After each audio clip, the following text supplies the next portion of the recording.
та бүхэн юм байна. За ингэ үндэсний олимпиад холбоотой шүүхтэр үүссэн асуудлын талаар та бүхэнд онцгой мэдээлэл өгье.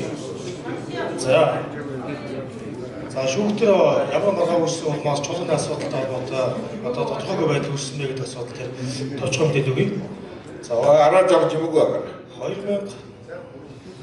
2018 оны 12 сард бол одоо эргийн мөнгө хүч нарын зүгээс бол хангалттай дүүргийн шүүхт одоо холбогдуулан үндэсний олимпиадад аюулчид талж шүүхийн маргаа үүсгэсэн байгаа.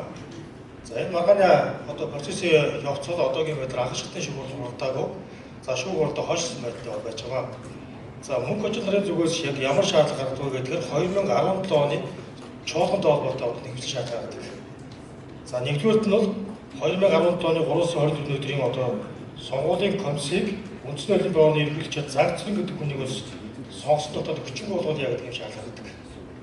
За хоёрдугаарт нь бол хамгийн олон санал авсан мөнгө хүчнийг бол үндэсний олимпиадын ерөнхийлөгчид сонгосон тооцож өгөөч гэдэг шийдвэрийг гаргаж өгөөч гэдэг ийм шаардлага гаргасан. Ийм хоёр шаардлагууд одоо шүүхийн маргаа өрнөж байгаа. За энэ маргаа маань анхаарал шүүхт өгөхдөө бол мөнгө хүчний зүгээс тэмдэгтээр онжоо төсний улмаас шүүгээс нэг удаа буцсан. За ингээд бол 19 он 1 сарын 14-ний үед бол иргэнээр үүссэн юм захимж гарсан байна. За ингээд 2019 оны 1 сарын 25-ны өдөр яг товлсон байсан хөгшөлтийн хурлын өмнө шүүгчийн захимж гарсан байна. Энэ захимж нь ямар утгатай байсан бэ гэхээр үндэсний олимпиадын бүх гишүүдийн хурлыг төлөвлөсөн. Учир нь энэ гишүүдийн хурд хуралцсараа мөнгө хүч нарын их шүүхийн одоо шүүх тараас нь хэвлэж шаардлага хэрэгжих боломжгүй болно гэд шүүхийн урьдчилсан хамгаалалт буюу иргэний шүүхийн тухай хуулийн 69-ийн 1-5 заасан шүүгчийн захимж гарсан. За ингээд 1 сарын 25-ны өдөр шүүгчийн захимжийн улмаас хойшлсон. За энэ захимжинд бол үндэсний олимпиадын зүгээс гомдол гаргаж оролцсон. За энэ шүүгч захимж гаргаснараа олимпиадын тасалтгүй үйлчлэгээ, хэвийн байдал, за 2019 оны бүх үйлчлэл цаадуулж байгаа учраас энэ захимжийг өвчмөр болгож өгөөч гэдэг хүслийг бидний зүгээс гаргаж оролцсон. За энэ захимжийг бол хан удирдлагын шүүхээс бол хүчин болгосон. Ийм захимж бол 2019 оны 2 сарын 1-ний өдөр гарсан. За ингээд сүүлийн маргаан дээр Загцрын гэдэг хүн ерөөсөө миний хаш хүндэгдэж байгаа байна. Энэ асуудал би бас голдчлалыг идэхээр оролцъё гэдэг хүсэлтийг гаргаад шүүхийн зүгээс угсалтыг хангасан. За ингээд анх шатны шүүх бол 2019 оны 4 сарын 10-ны өдрийн 10 цагаас тоглогдож хойшлогдсон ийм байдалтай байж байгаа. За ингээд шүүхийн одоо шийдвэр гараагүй учраас урьдчилсан байдлаар тэгсэн ингэсэн гэдэг асуудал ярих бол эрт байна.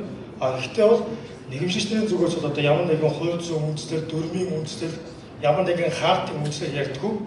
Ялтай хүнийг дэвшүүлсэн байна, энэ хүн байх ёсгүй гэдэг юм ярьдаг.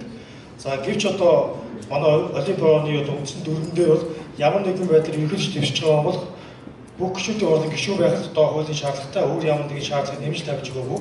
За ийм учраас энэ бүх асуудлыг шүүхийн зүгээс чударгаар шийдвэрлэж үндэслэхгүй шийдвэр гаргаж та бүгдийн ажилд ямар нэгэн саад болох байхаа гэж найдаж байна. За үндсэндээ товчхондоо өнөөдөр энэ байдлаар ийм явцтай байна.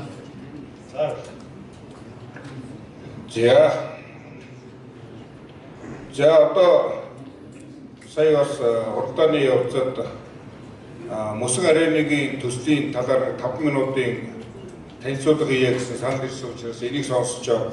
Тэгээд 18 оныхоо үйл ажиллагаа 19 оныхоо төсөвтөр санал шүүмжлээ аваад тэгээд дотоодын төсөвт орох гэсэн юм саналтай байна. За ингээд цагаан дарга гэх юм уу? Ямар хүн юм гэлээ? Хүн нэрсэн үү? За 5 минутаа бариад танилцуулга хийнэ.